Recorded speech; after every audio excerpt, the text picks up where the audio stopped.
Ini mana beliau kemarin telah dihina oleh Fuad Pleret dengan kata-kata yang tidak pantas. Maka kami sebagai Abnul Khairat menyampaikan dan menyerukan kepada pihak kepolisian serta aparat penegak hukum untuk segera memproses hukum Fuad Pleret. Jikalau aparat kepolisian dan penegak hukum membiarkan Fuad Pleret, maka jangan salahkan kami, masyarakat Indonesia Timur, akan mengambil tindakan tegas kepada Fuad Pleret. Sekian, wassalamualaikum warahmatullahi wabarakatuh.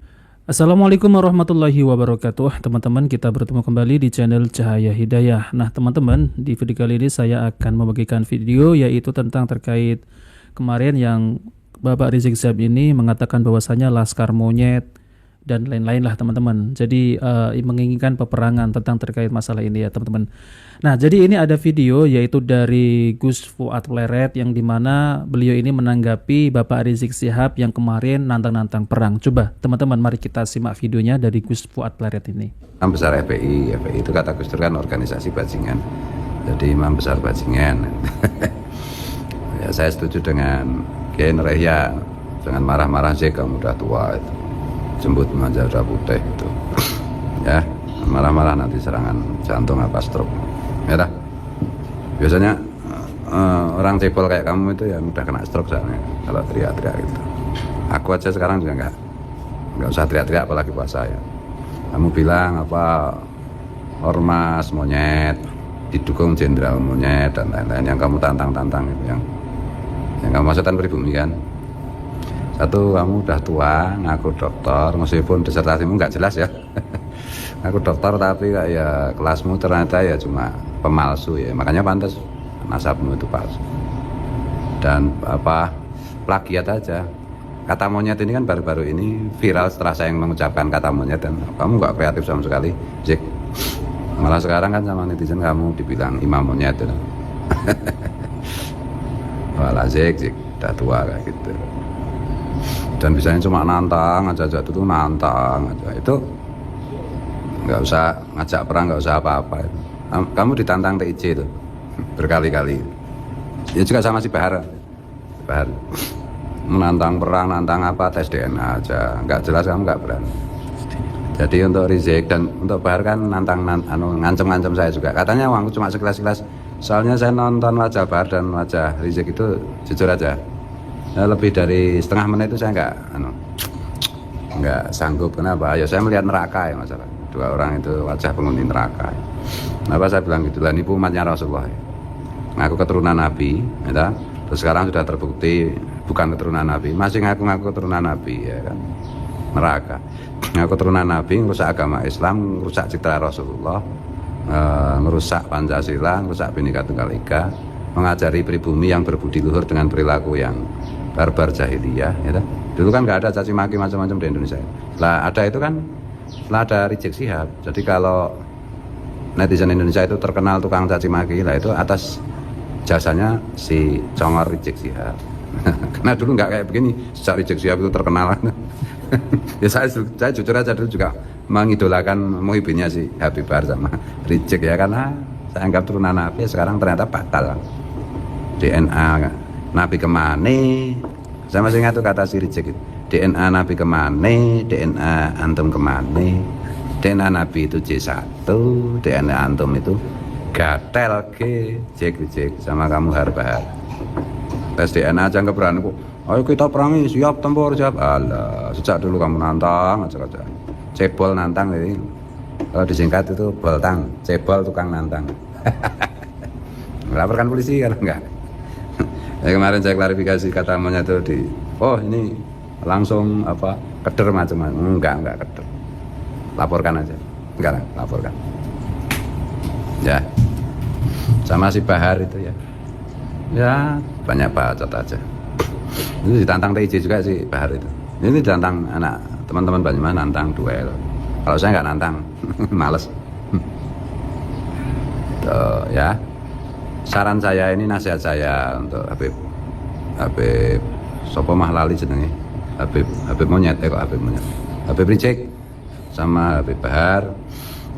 Udahlah sekarang kalian berdua, kalau kalian mau nasibnya berubah menjadi bahagia fid dunia wal akhirah. Nasihat saya, Kalau kalian ingin hidup bahagia di dunia wal akhirah, tidak masuk neraka dunia maupun neraka akhirat. Satu, ngaku di depan publik bahwa antum berdua secara garis paternal terbukti bukan keturunan Rasulullah Sallallahu Alaihi Wasallam. Itu. Yang kedua, kalian yang korban halusinasi leluhur kalian yang ngaku keturunan Nabi, yaitu kalian deklarkan bahwa itu keliru ternyata menurut ilmu pengetahuan. Yang kedua, kalian kan juga korban doktrinasi leluhur kalian, Habib Pahlawi dari Yaman yang penuh dengan khurafat dan kesesatan itu, ya kalian mengaku di depan publik sebagai korban itu dan berjanji untuk berhenti meyakini dogma doktrin leluhur kalian yang sesat itu di depan publik ya, dan bertobat pada Allah. Yang ketiga, minta maaf kepada bangsa Indonesia dan umat Islam pada khususnya, karena telah merusak citra baik Rasulullah, telah merusak ajaran Rasulullah, telah menyesatkan umat. Itu yang ketiga ya. Yang keempat, kalian berjanji untuk tidak melanjutkan 3 hal tersebut di atas. Tuh. Nah itu, dengan begitu kalian bisa masuk surga, di dunia wal akhirah surga.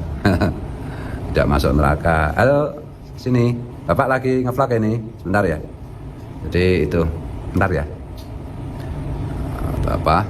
Kalau untuk yang lain-lain ya apa ya? Ya gitu aja lah. Habib Bar, Habib Sumi, Habib. Apa angel pantu? Nang bajingan coba. Rizik wah jan. Ya, siang-siang Ramadan. Loadingnya. Tuh. Ya. Kalau enggak nanti badai. Dan ya sekarang enggak saatnya lagi siap perang, siap nanti diparodikan sama TIJ. Ya, jadi aku juga nggak usah jawab. Ini kan mungkin teman-teman berharap Gus Wan kembali ke jati dirinya, yaitu ngomong-ngomong teriak-teriak. Wah, itu acting itu. Ya, saya pribadinya lembut. Tanya teman-teman yang semua yang pernah kesini. Atau mungkin saya nggak teriak-teriak karena ini Ramadan siang ya, teriak-teriak nanti lapar. Nah, teman-teman yang dimuliakan oleh Allah Subhanahu wa taala, jadi itulah ya tanggapan dari Gus Fuad Pleret tentang terkait yang video kemarin itu Bapak Rizik Syihab menantang yaitu katanya Laskar Monyet dan didukung oleh jenderal-jenderal monyet yang dikatakan oleh Bapak Rizik Syihab, yaitu adalah Gus Fuad Pleret ini, teman-teman. Nah, tentunya Bapak Rizik Syihab ini ya awal mulanya yaitu tadi, teman-teman. Awal mulanya adalah tentang terkait masalah ceramah-ceramah, yaitu para Habib-Habib Pahlawi yang dimana mereka itu kalau berceramah kan suka meninggikan leluhurnya dan merendahkan yaitu kiai-kiai Nusantara ini. Ya, misal seperti satu Habib yang bodoh itu lebih mulia daripada 70 alim ulama, 70 kiai. Nah, seperti itu. Ada juga yang mengatakan bahwasanya satu kaki Habib yang kotor, pendosa, pemaksiat itu lebih mulia dari kepala kiai. Nah, inilah yang menjadi perseteruan sampai sekarang ini ya. Belum lagi tentang terkait masalah nasab ya, teman-teman. Bahwasanya mereka itu mengatakan bahwasanya nasab Wali Songo itu ya memiliki keturunannya itu terputus dari Rasulullah Shallallahu Alaihi Wasallam. Jadi yang bernasab ke Wali Songo itu terputus, jadi bukan zuriat Nabi. Nah, seperti itu. Jadi ini berseteruan ini lama sekali, sudah berapa tahun ya teman-teman? Mungkin 4 tahun kali ya. 3-4 tahun gitulah ya. Memang lama ini. Belum sampai sekarang ini belum clear urusannya tentang terkait masalah nasab. Nah, jadi Bapak Rizik Syihab ini nggak terima ya teman-teman. Padahal dulu itu pernah Bapak Rizik Syihab itu mengatakan ya apa yang dikatakan oleh Gus Fuad tadi itu tentang terkait masalah tes DNA. Bapak Rizik Syihab juga membolehkan untuk tes DNA agar supaya apa? Agar orang-orang yang mengaku nih ya keturunan Nabi ini untuk tes DNA. Jadi DNA Nabi kemana, DNA dia kemana. Itu saya pernah mendengar videonya dari Bapak Rizik Syihab. Tapi itu malah dibantah oleh menantunya sendiri yaitu Bapak Hanif Al-Atos. Bahwasanya tes DNA hukumnya haram. Padahal Bapak Rizik Syihab sudah mengatakan boleh ya untuk tes DNA. Nah, seperti itu. Tapi sampai saat ini Bapak Rizik Syihab dan Hanif Al-Atos Bahar bin Smith itu tidak berani melakukan tes DNA. Bahkan Bahar bin Smith juga ya kalau menginginkan untuk tes DNA ini usulannya malah sangat ya dikatakan kurang ajar ya teman-teman, meminta untuk membongkar makam Rasulullah untuk diambil DNA-nya, untuk dicocokkan dengan Bahar bin Smith. Ini kan kurang ajar ya teman-teman. Nah maka dari itu mereka ini tidak berani untuk melakukan tes DNA. Karena apa? Karena kalau DNA nggak sama dengan DNA Rasulullah, tentunya umat ataupun muhibinnya akan meninggalkannya. Nah seperti itu. Apalagi yang dikatakan oleh Gus Fuad Plaret tadi ini ya, untuk berkata terbuka kepada seluruh kaum muslimin bahwasanya mengaku bukan zuriat Nabi. Ya berat sekali teman-teman karena sudah banyak pengikutnya. Jadi mungkin nggak akan mau ya teman-teman. Lalu kemudian mengakui bahwasanya yaitu tentang terkait khurafat-khurafat dari leluhurnya itu tidak benar. Ya nggak akan berani teman-teman. Karena mereka itu ada di kitab-kitab mereka. Ya kitab karangan mereka teman-teman. Padahal itu adalah khurafat ya, bukan karomah. Ya, karomah tidak seperti itu teman-teman. Nah oke teman-teman, jadi itu ya tanggapan dari Gus Fuad Plaret kepada Bapak Rizik Syihab yang kemarin menantang perang terhadap yaitu Laskar Gus Fuad Plaret ini. Oke teman-teman, jika video ini bermanfaat jangan lupa like dan subscribe di channel Cahaya Hidayah. Wabillahi taufiq wal hidayah. Wassalamualaikum warahmatullahi wabarakatuh.